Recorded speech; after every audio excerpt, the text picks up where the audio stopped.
guys, how you doing? My name is Alyssa, my name is Mason, and I'm here with Dr. Quintus Jett. Say hey, Quintus. Hey, how are you? I'm really good. I'm so excited to be doing this.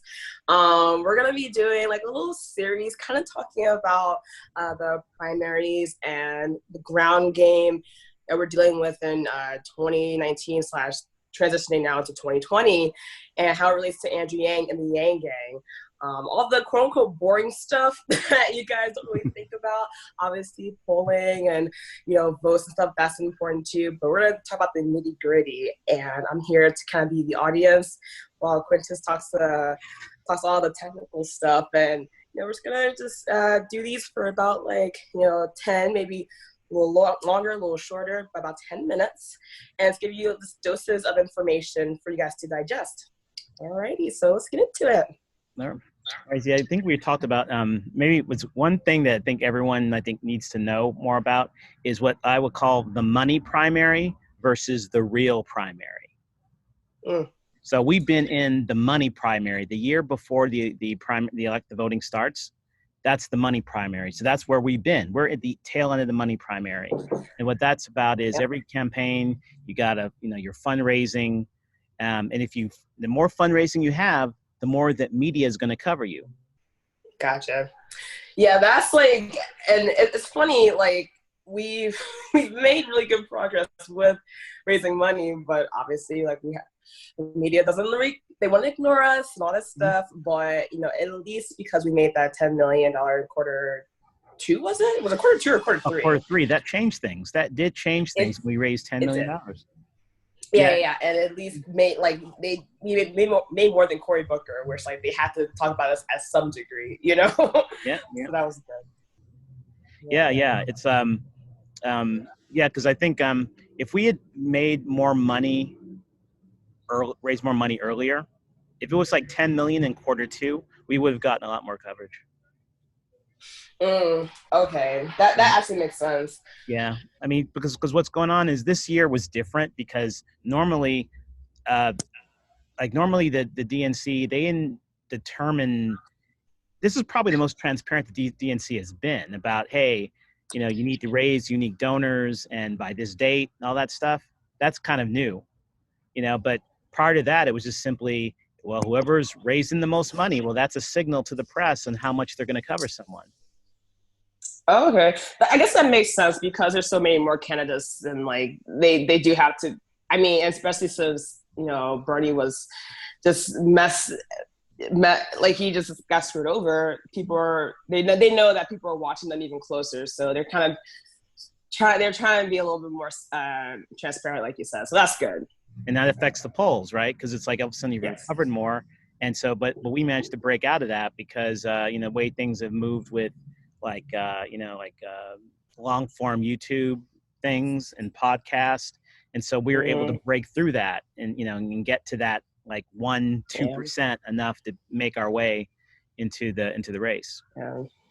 Yeah, it really just goes to show how we digest media is just changing so rapidly, and it has a lot to do with automation, I guess, because the internet is automation, and because it's easier to watch something on YouTube and it's more probably enjoyable because it's there's so much content, so you can watch exactly who you want to watch and you can enjoy it, rather than TV you're just fed whatever else and are expected to enjoy it. But yeah, alternative media is how obviously Yang and the Yang Gang has grown, and it like you said, it is we made the polling just enough for us to make the debates and to make us relevant.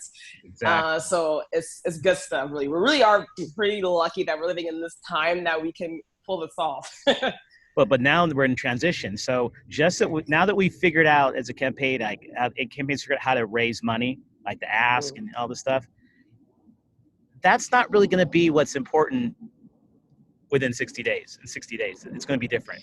It doesn't matter. It's how you spend the money. How you spend the money and get votes. That's what's going to matter within about 2 months. But so in a way, it's kind of a tug of war. I feel good that there's more money being raised, but really, it's how we spend the money and other resources to get the votes that's going to matter. And that's going to matter more than anything. No one's going to care how much money you've raised after Iowa.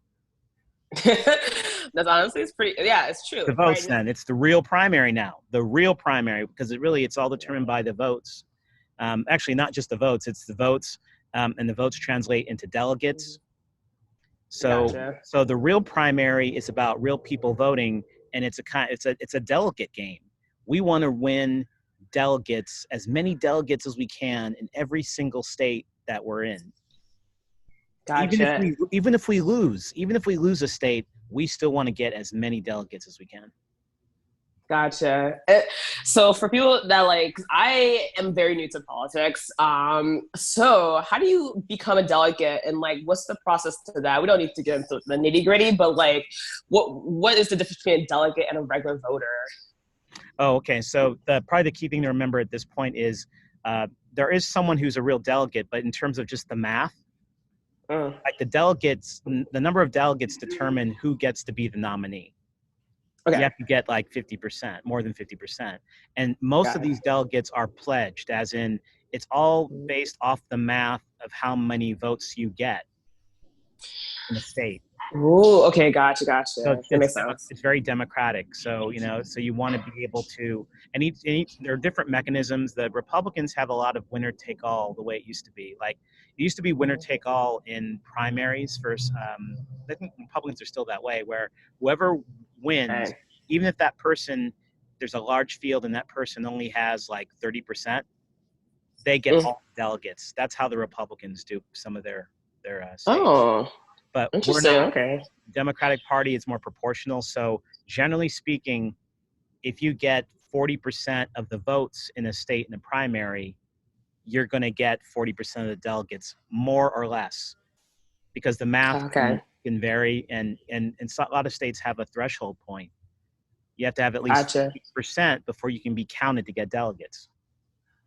Gotcha. Okay. See, this is stuff that just keep using. I think it's good to at least get the stuff out there, talking about the money primary and then the actual primary, just to get people in the right mindset, because we don't know how to treat, we don't know how to treat the campaign and stuff. We're gonna be I don't want us to get too idealistic. It's good to be grounded in this sense. So yeah, and to get us used to thinking in this way, thinking politics. So we can be prepared for whatever. Yeah, in that sense, if I were to summarize it, so again, 2019, prior to Iowa, this is all called the pre-primary or the money primary. What's mattered has been our fundraising, and the fundraising that gets us media, and usually that tends to affect polling. That's been the game. But the game is about to shift, and we're going to the real primary, and the real primary is about getting votes in every single state in a sequence of contest. So the game is about to shift, and we have to get ready for it. So, in a way, fundraising is nice, and we want to raise money, and the campaign needs to have money that it needs. But we need to, now it's going to be about winning support through a caucus in Iowa, primary in New Hampshire, and a series of states. And we can talk about that. We'll talk about that next. Exactly. But thank you guys so much for watching. It's a little nugget of information that I think is good to get us thinking. So yeah, all right. That concludes this video. Thanks for watching, guys. Bye.